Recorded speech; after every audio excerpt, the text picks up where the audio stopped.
34-3.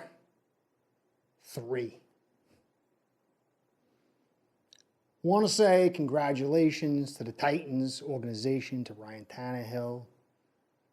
They had a masterful game plan. They executed on the field, took advantage of the things they needed to. I want to give my prayers out to Pruitt. That was a pretty gruesome injury. These guys play to make money, but they play to entertain us and to fill the world with the greatest game on earth, and they sacrifice a lot. So my prayers go out to Pruitt, and here we are. I truly believe in evidence, research, studying.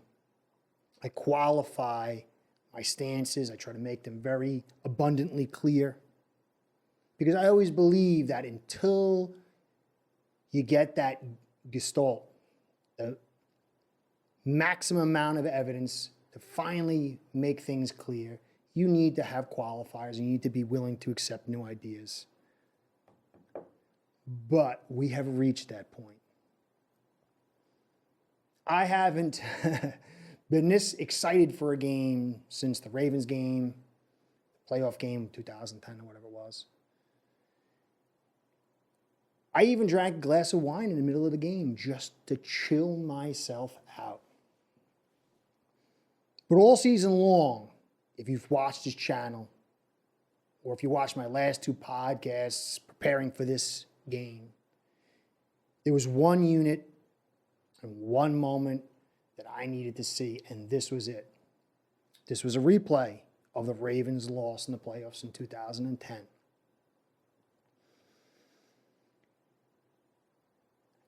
When things finally reached that apex point, just as I'm willing to say, I'm sorry, I'm wrong, I need to consider your ideas and all this other stuff, I am also willing to stick my foot into the ground for what I believe when the evidence is there to make it abundantly clear and irrefutable. I'm going to stick my foot in the ground right here, and by the end of it, I'm going to stick it right up Chris Grier's rear end. I try to do an intellectual show. I try to do an even-keeled show by nature. That's not me. I've learned to grow up into that.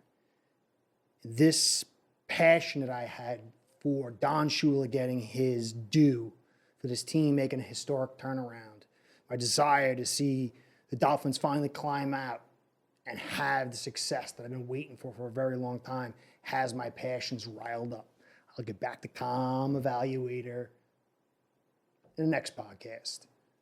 I'm going to let go, but I'm going to use the evidence that I've built up through the entire season. I don't know what's going to happen next year. I could be totally wrong on just about everything. I could make every prediction, every analysis and evaluation just be totally dead wrong. But for this season, I am sticking my foot in the ground that there is not one evaluator out there on YouTube or in the big shows that was evaluating the Miami Dolphins any better than me. Again, this doesn't mean I'm a genius or I'm going to have the same success next year. But this year, I've nailed it from beginning to end. So I say this a little to toot my own horn, but you can check my catalog of what I said leading up to this. So maybe it will give a little more credence to what I'm saying. Because people are going to tell you, same people who told you a lot of stuff that was wrong, they're going to tell you what happened in this game, what happened to this season, and what we need to do to fix it. Some of those ideas might be right. I don't know. But I'm going to tell you clearly right here why we lost this game and what our primary problem is. And it will not change. Our luck, our fortunes, our success will not change until we resolve this issue. Now, they'll say, oh, Tua, we need Watson. If Watson was here, we would have won. No, we would have. We would have lost just the same. I'm going to do what I've never done before. I'm going to go through the entire game in maybe 2 or 3 podcasts and break down every single play. Show you the context of every single situation. And when I show you, yes, Tua didn't have a great game. There were moments, though, that he played well. But the reality is no quarterback except some uber elite having an uber elite game maybe would have pulled this out. But the difficulty level was so high. It wasn't Tua. He fumbled the ball twice. They got 3 points. 34-3, right? It wasn't because of Tua. Tua missed some throws. But when I show you the Titans' game plan and how they laid it out, and I had mentioned this in my last 2 podcasts, and I had mentioned this in some comments, they were dropping 7 guys into pass defense just about every play. They were rushing 4 just about every single play. They were running mixed zones. Their coverage was very difficult for Tua.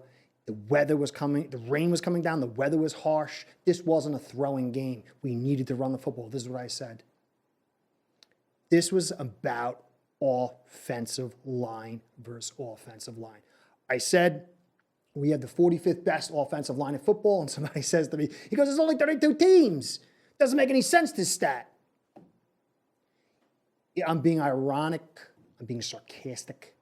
I'm being ironic. I'm being highly sarcastic. There's only 32 teams, but our offensive line is the 45th. We're 13 spots worse than the 32nd offensive line. And people are telling me, well, PFF ranked us number 3 over this time. I mean, what's the context, man? I'm going to go over this tape, and I'm going to show you this was a battle of offensive lines. They have around a 10th best offensive line in football, and it showed. There was no Henry. I remember, Tannehill can only win if he's got Henry. There's no Henry. What was the difference? Our offensive line is garbage. The players are good guys. There's not one guy on the offensive line that I've seen talk to who's not a good guy.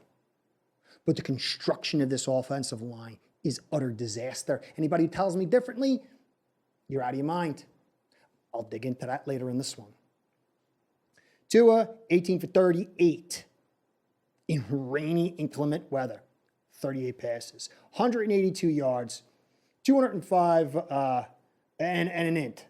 185, I guess, 205 yards maybe, or an int. I don't know, my hands are I'm so angry, I don't know. So he threw about 200 yards, and he got an int, and he threw 38 times and completed 18. Tannehill, 13 for 18, 110 yards, and 2 touchdowns. Passing game, we won, but we didn't win. We passed, we had some big plays, but ultimately, the game of football, yes, there was a time when passing was explosive, they changed some things, and it became but if you notice, all around the league, things are shifting. It's kind of going back to a little bit the way they used to be.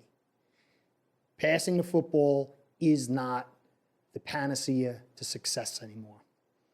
Dante Foreman, 26 carries, 132 yards, and a TD. Our run defense, it sucks. Flores, he sucks. The players, they suck.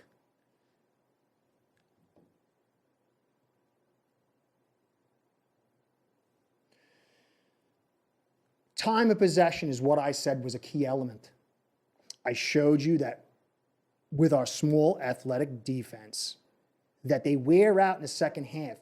This is a pretty much parallel game to the Bills' loss in week 2. This defense needs roughly the close time of possession. And really, against good teams, they need superior time of possession. They need rushing touches to equal out so they don't get ground into the earth. And remember, they're coming off a Monday night game, short week, against a team that's big, physical, and rested. Don't tell me it's the run defense. Duke, he had 7 for 49. We need to run more. Why won't we run with Duke?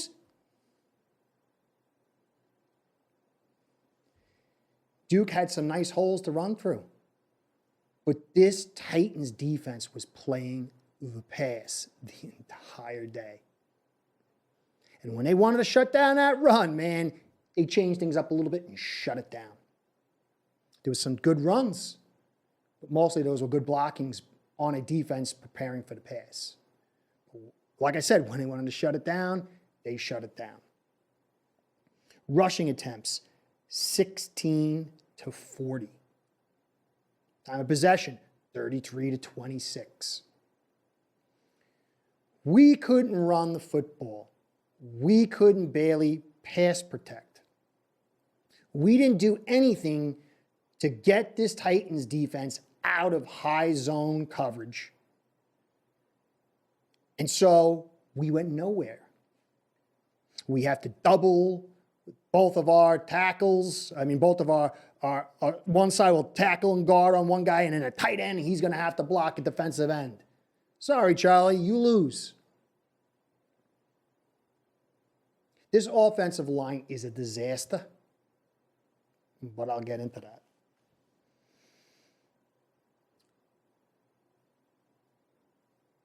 You can have an amazing quarterback and an amazing receiver, or two, or three. But if that defense wants to stop the pass, Dan Marino in his one and only Super Bowl, they played with like 3 linemen and 8 defensive backs. Dan Marino was pretty good, I think. Clayton and Duper, they were pretty good, I think. Weren't they? How did they do? They lost. You've got to be able to have a decent offensive line and be able to generate decent run game if you want to be a passing offense. We don't have that. With a 30th ranked, 31st ranked rushing offense in the league, I don't care what stats you throw up, Eichenberg is he's not a tackle. Jackson might not even be a guard. Dieter, he's half a center. Hunt is improving, but still he hasn't reached the level needed to be a star. But I feel good about him. Davis has been misused since he's been here. Good trooper who should have been a left guard, locked down that position until we got somebody more talented to fill him while we filled out the exterior, has been playing tackle when it's not his position. Well, we should have brought Kinley in. We brought Kinley in, and his short arms had a head dip into the guy and let a stunt go through and put pressure onto it.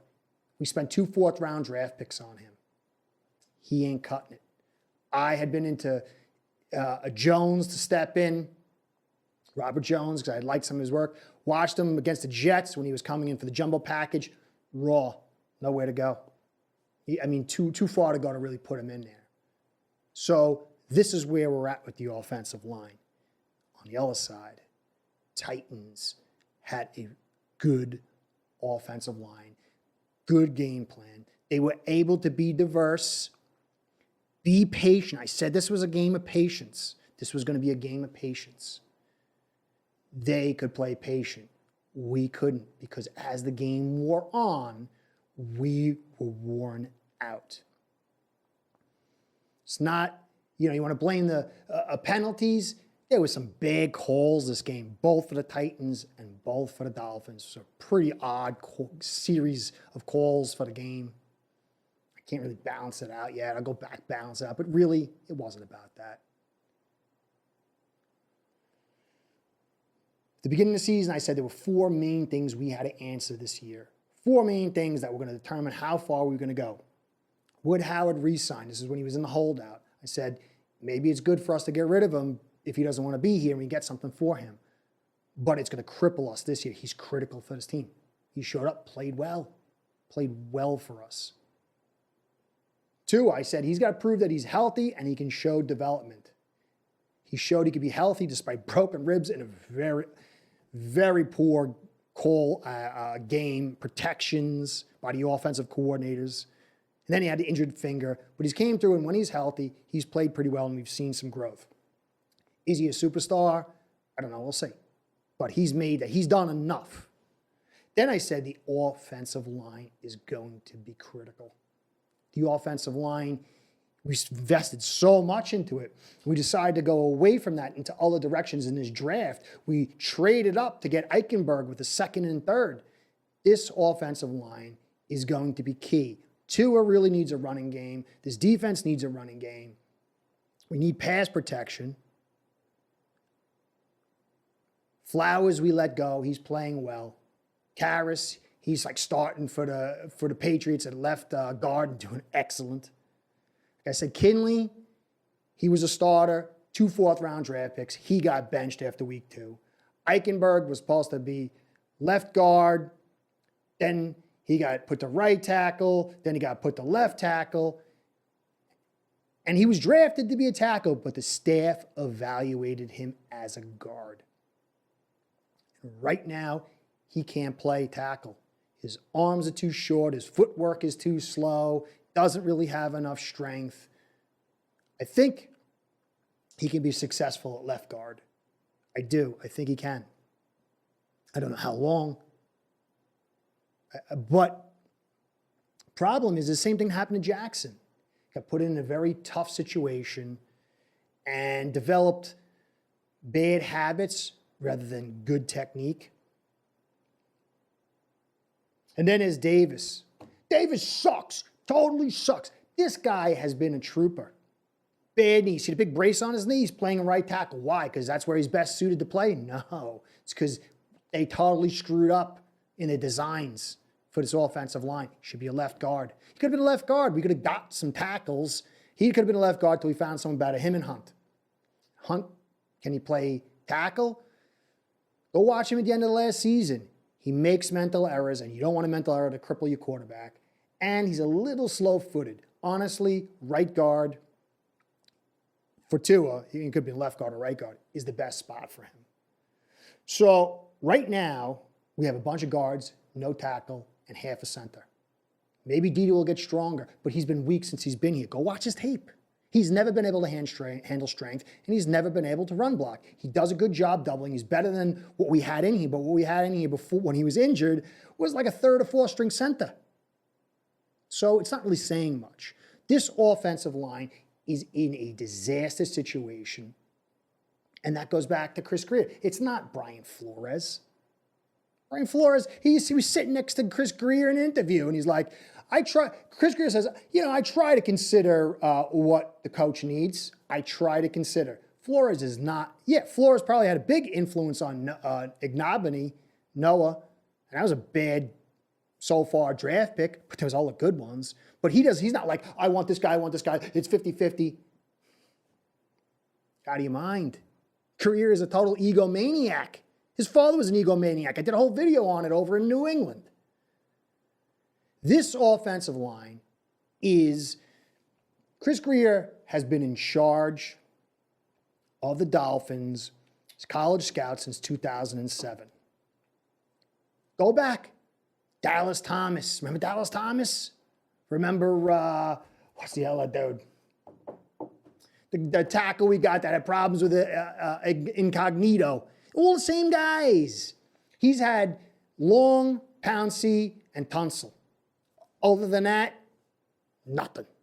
He did a good job. Well, he didn't. It was Jim at the time, bringing in Incognito. They traded for Albert, who was injury prone, who was a good tackle, paid a little bit much for him, but he was always injured.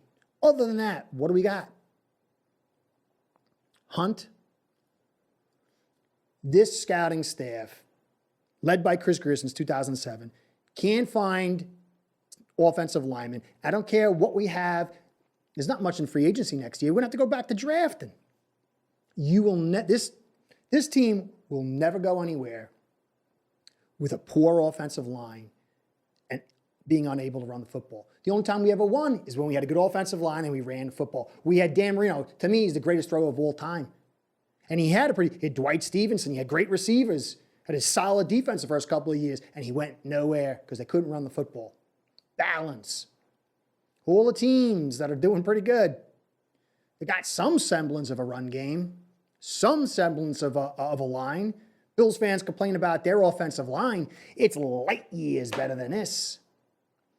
who's responsible. They're going to tell you it's Brian Flores, he's an idiot. They're going to tell you that the defense sucks. They're going to tell you Tua sucks. They're going to tell you whatever they're going to tell you. I said this game was all about evaluating the offensive line. People believed that maybe the receivers could make their hay and carry the offensive line. I said, you know what? You might be right. Look at this streak here. I said, there's caveats here, there's this and that. This is the game where we're going to find out. We can find out clearly what modern football or this Dolphins team is about. Waddle had one nice deep catch. Other than that, he was shut down.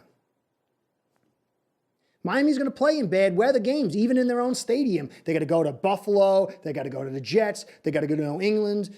Some of these AFC teams, their own area in Miami, if there's storms and stuff, you've got to be able to run the football. It's a fun ball system. Oh, Tua sucks. He can only throw short. He can't do anything else because this offensive line can't block long enough. It all comes down to the offensive line. And who put it together? Who's been in charge forever? Chris Grier.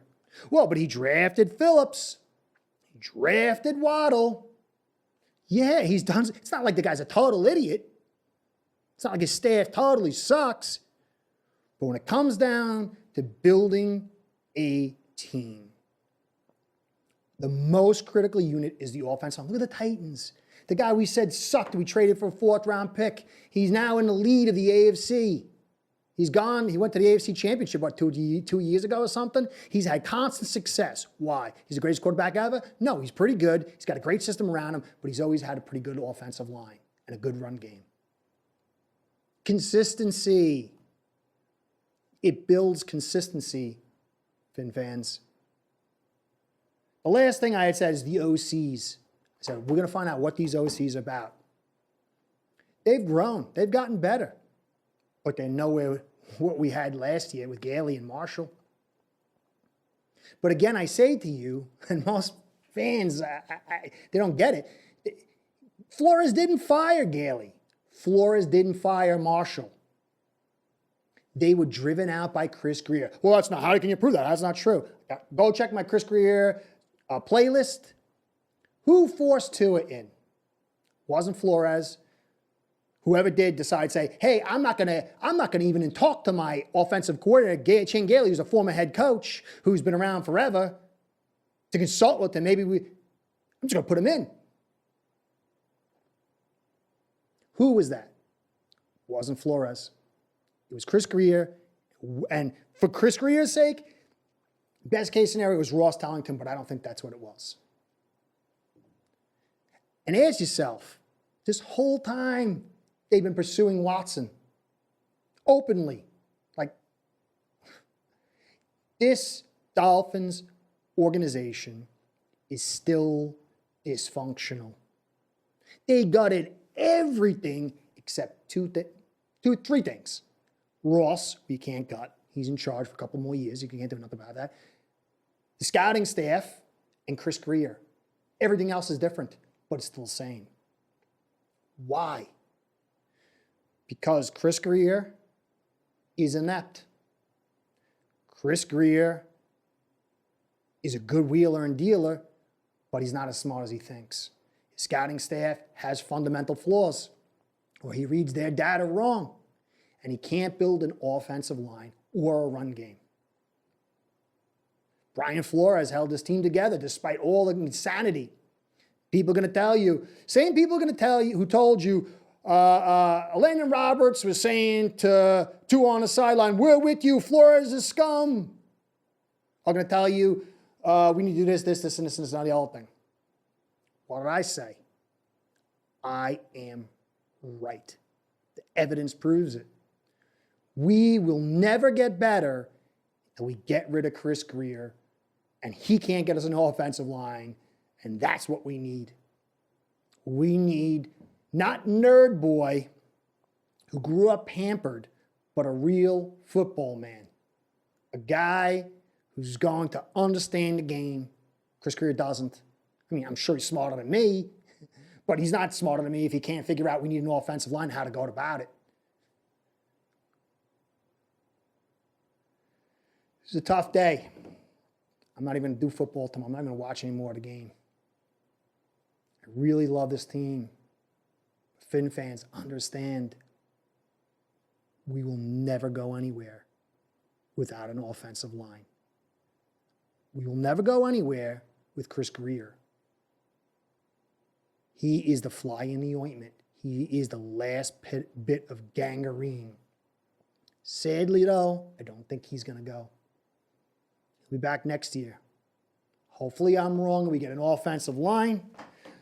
He hasn't done it since 2007, but he'll give us 2 tackles and a center by next year, and this whole offensive line will shape up. That's the hope.